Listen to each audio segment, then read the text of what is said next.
Since our oldest son and his wife are coming home for the holidays, you should go back to your parents' house. I was stunned by these words from my husband of many years. I can't believe he wants me to go back to my parents' house now. I hadn't seen our son and his wife in a long time as well. This was all part of my husband Frank's plan. Seeing him smirk, I made up my mind. I will make him regret this. My name is Sarah Johnson, and I am a 73-year-old housewife. My husband Frank is 75 this year. We've been married for 40 years. We have only one son. Our son Michael is already an adult and a successful professional. He was born when I was 42, and Frank was overjoyed at his birth. Frank, being the second son, always felt he was treated differently from his older brother. I recall that my late in-laws always favored his older brother, neglecting us. So, it was natural for him to dot on Michael. Determined to raise him as the head of the Johnson family, he was enthusiastic about both sports and academics. Michael tried hard to meet his father's expectations. His over-involvement with Michael was so intense that it often worried me. When Michael left for college out of state, we were both proud and a bit sad. Frank insisted he'll definitely come back home, but I doubted it. He was finally free from all the restraints. Once he tasted freedom, he wouldn't return to us.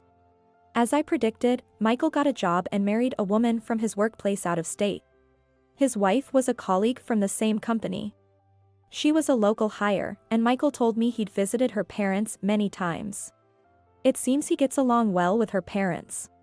He's got a straightforward dad. Michael told me. Though he never showed it in his words or demeanor, he must have been tired of Frank's over-involvement. When he introduced his girlfriend as a potential wife, Frank was not welcoming at all. He probably thought Michael would return if she wasn't in the picture. Initially, he was against the marriage, and Michael frequently called me saying, "Please try to persuade Dad." Though he resisted, he eventually approved, out of love for his son. If he was going to approve, he should have accepted it from the start. This was typical of Frank, who always had to complain first. Michael's wife, Lisa, is a wonderful person. Meeting during holidays, Frank eventually liked her and forgot he ever opposed their marriage. He even started visiting them without me. I once asked to join. But he refused. He didn't want them to talk to me more than him.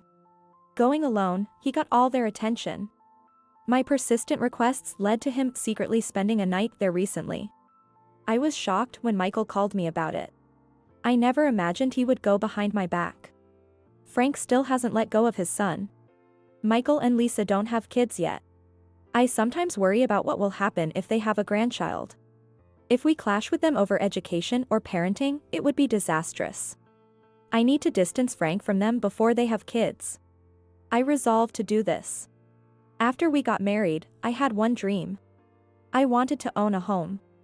As a working couple, we should have been able to achieve this dream. But we never did. Even now, we live in a rented apartment. It's not a bad place, but I still wish we had our own home. We gave up on the dream due to financial issues. Since our marriage, I had been saving diligently for a house. Just when I thought we were ready, a shocking event occurred. One day, I updated our savings passbook for the house fund and was shocked out of my mind. The balance was only $12. The shock was so great, I still feel a chill remembering it. I never want to relive that moment. I wanted to rush to the police for help but called Frank first. He casually said, "I used it to pay off some debts." I was speechless except for what? I didn't even know he had debts. Even if I generously assume he had told me about the debts and I was aware of them. If he had just said, "I want to use the home savings to pay off the debts," I wouldn't have refused. What angered me was that he used the money as if it was solely his own without saying a word. How could you do this? Owning a home was our dream. Why did you act so selfishly? I asked, fueled by anger. He got defensive. Instead of apologizing, he yelled at me. I'm the head of this family. My word is law, and my actions set the direction for this household. Don't question me. I was stunned by his mindset. His personality had become warped, growing up overshadowed by his older brother. I regret not seeing this before we married. My dream of owning a home vanished. We remain in a rented apartment because I fear saving up only to have it spent again. His debts were due to gambling. He probably used the savings to clear all his debts. There were no more mentions of debts afterward. After the debt incident, he seemed to become more defiant. He constantly asserted his dominance at home, making it clear he was the most important and powerful. I had always respected him. Asking for more than that was unreasonable. Since retiring, he has had too much free time. That's why he started visiting Michael and Lisa. I worry that if he gets too bored, he might turn to gambling again. In that case, it might be better to let him visit them. However, I'm constantly concerned that he might be imposing them. Amidst these concerns, Frank said something unbelievable. Since Michael and Lisa are coming home for the holidays, you should go back to your parents' house. At the breakfast table, his words left me speechless. Seeing my reaction, he smirked and looked at me. What? Didn't you hear me? I said go back to your parents' house. To your hometown. What? Why do I have to go back to my parents' house just because they are visiting? My parents' house is an hour and a half away in the countryside. Both of them have passed away, and my sister and her husband are taking care of the house now. When he said he wanted to spend time alone with our son and his wife, I was dumbfounded. I was shocked to realize I wasn't considered part of the family. You haven't seen them much, right? If an annoying MIL is around, it'll be hard on Lisa, and Michael will be stuck between the two of you. Using such a selfish argument, he was trying to kick me out of the house. Maybe he was worried I might let slip about his gambling and debts. I thought it was incredibly selfish of him. Oh, and you don't need to come back. They might move in with me, so you'd be unnecessary anyway. That was the last straw for me. No matter how long we've been married, there's a line you don't cross. And he had just crossed it. All right, I'll go back to my parents' house. If they move in, I won't need my belongings here. I'll take care of them when I leave. I said this calmly and continued eating my soup as if nothing had happened. He responded with a hesitant, yeah, sure. Maybe he expected me to get angry or cry, but I'm not that kind of woman. Sorry to disappoint him. Better get started right away. I'll begin packing for my trip back home. Placing my bowl in the sink, I went to my room. Immediately, I contacted a certain company. I was determined to do this thoroughly. From the living room, I could hear Frank talking to someone on the phone. He was in a good mood, and it sounded like he was talking to Michael. Hearing him boastfully say, "You can come home anytime," annoyed me. He even said, "I've gotten rid of the nuisance." If that's how he wants to play, I won't hold back. I'm going to organize my things before I leave for my parents' house. The movers will be here soon, so don't be surprised. I called out from the living room entrance, and he replied dismissively, "Yeah." Right on time at 10 a.m., the movers arrived. "I'm taking everything I bought with my own money," I said. As I instructed the buyers and the junk removal crew, they started taking everything. Items that could be sold were sold, and the rest was handled by the junk removal team. The few belongings I had were entrusted to the moving company. Hey! What's going on? Seeing the workers arriving one after another, Frank was panicking. And he should be. Furniture and appliances were being carried out one after another. Even the Italian sofa he had been lounging on was quickly taken by the buyers.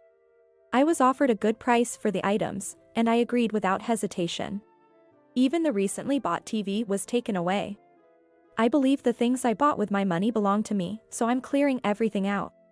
His face changed color at my words. He finally realized what I was doing. But it was too late. The refrigerator, air conditioner, microwave, and dining table set. All bought with my earnings. Once everything was removed, there was hardly anything left in the house. I had always earned more than Frank when I was working. We can't live like this. I'll be embarrassed when they arrive. Put everything back. It was probably his last attempt to assert control. He ordered me around with a pale face, cold sweat dripping. I couldn't help but find it amusing. Don't be ridiculous. You're the one who told me to go back to my parents' house, right? I'm just taking care of my belongings before I leave. By the time I had seen off all the workers, the apartment was nearly empty. It felt like I had thrown away all our memories, but unexpectedly, I felt a sense of relief. Take care. I hope they are okay, living with you, I said, leaving him standing there in shock. I had informed my family, so my sister and her husband welcomed me warmly. They had placed my few belongings in my old room. I'll be staying for a while, I said. My sister, Emily, kindly said, you can stay as long as you want. I felt so relieved that all the tension left my body. I hadn't realized how stressed I had been. Over dinner, I told them everything that had happened. About Frank's debts and his worsening temperament over the years. When I mentioned he told me to leave because Michael and Lisa were visiting, Emily got angry on my behalf. Just seeing her anger lightened my heart. I think I want a divorce. It's a bit embarrassing at this age, but I finally voiced what I'd been thinking for a long time. There's nothing embarrassing about it. Late-life divorces are common. The sooner the better. Let's get you divorced quickly. She was more enthusiastic than I was. But she was right. There was no point in enduring any longer. I wanted to be free for the rest of my life. I needed to talk to Michael properly. With that in mind, I called Michael. Frank called him so often that I rarely did myself, feeling guilty about the frequent calls. Surprised by the rare call, he answered after the first ring. Mom, I heard you left from Dad, he said right off the bat. It seemed Frank had called him before I did. He apparently told Michael that I had left because I was upset about them coming home for the holidays, making it sound like I had left on my own whim. Michael said he sounded angry and self-righteous. He's twisting the story to suit himself again. I sighed. I then told him everything that had happened. I also shared the debt incident, which I had considered keeping to myself. This whole situation began with that debt issue. I worried that if I kept it hidden, Michael wouldn't understand my feelings. I see. Mom, you went through so much without me knowing. I'm sorry for not realizing. He apologized sincerely. Frank had badmouthed me every time he visited them. He told Lisa that he was tired of hearing from me every day that I didn't like her. He even made it seem like I was the one against their marriage. He had painted me as the evil Mil. No wonder Lisa didn't want to visit us. The reason they stayed away from home was because of his lies.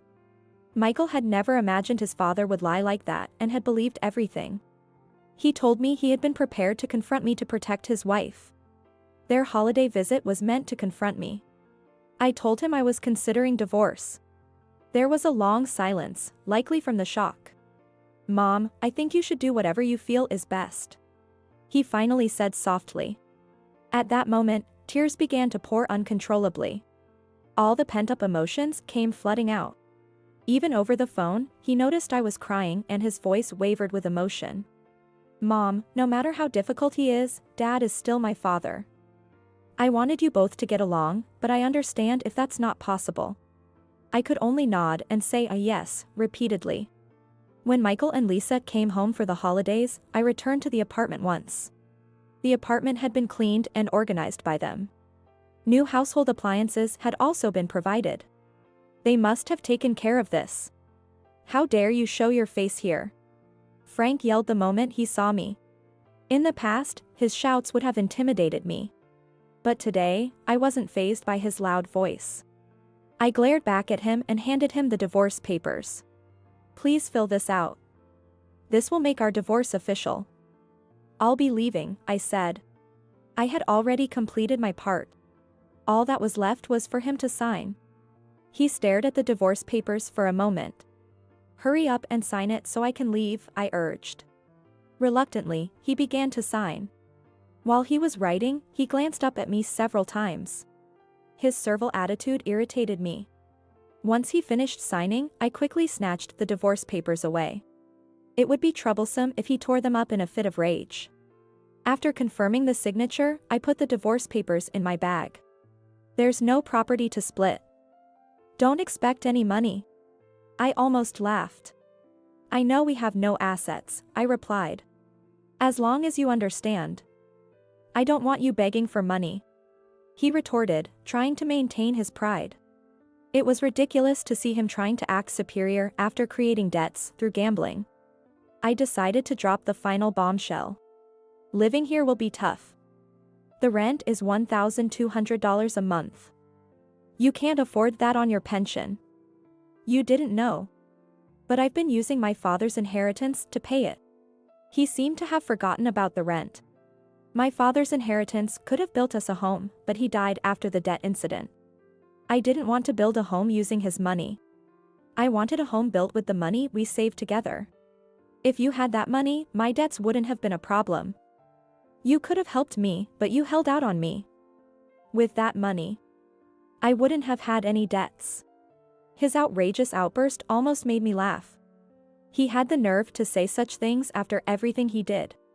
His debts were from gambling, so what was he implying? He sounded as if he believed he could have won if he'd gambled with my father's inheritance. Such a ridiculous notion. Stop talking nonsense. Your debts were from gambling. Even after using the home savings to pay off your debts, are there more? I felt uneasy and asked him.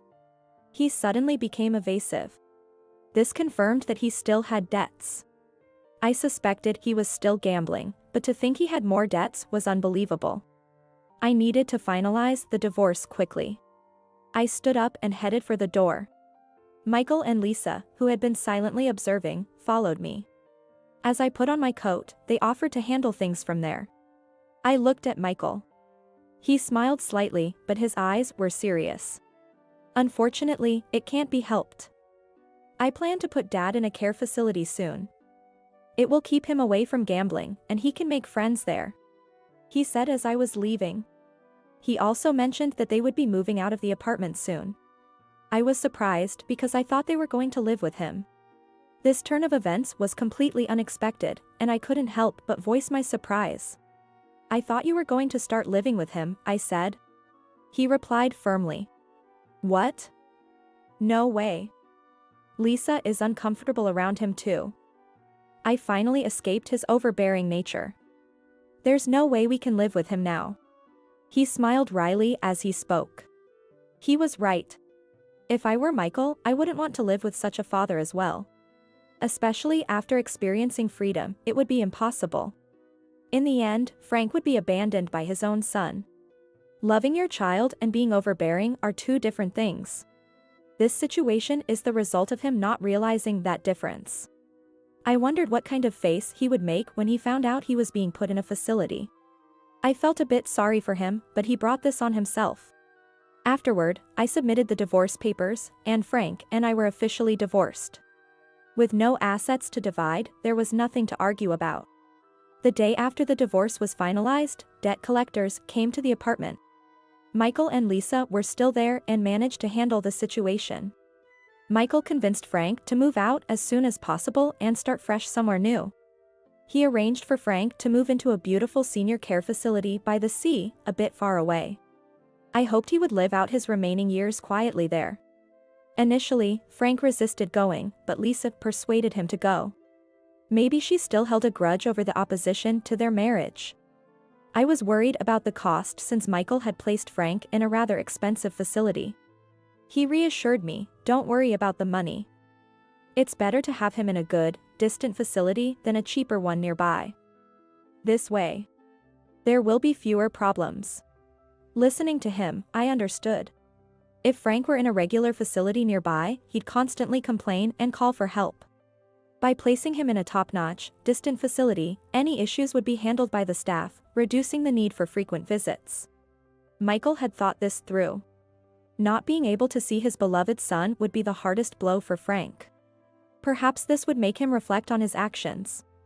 I, too, had been unable to see them because of him.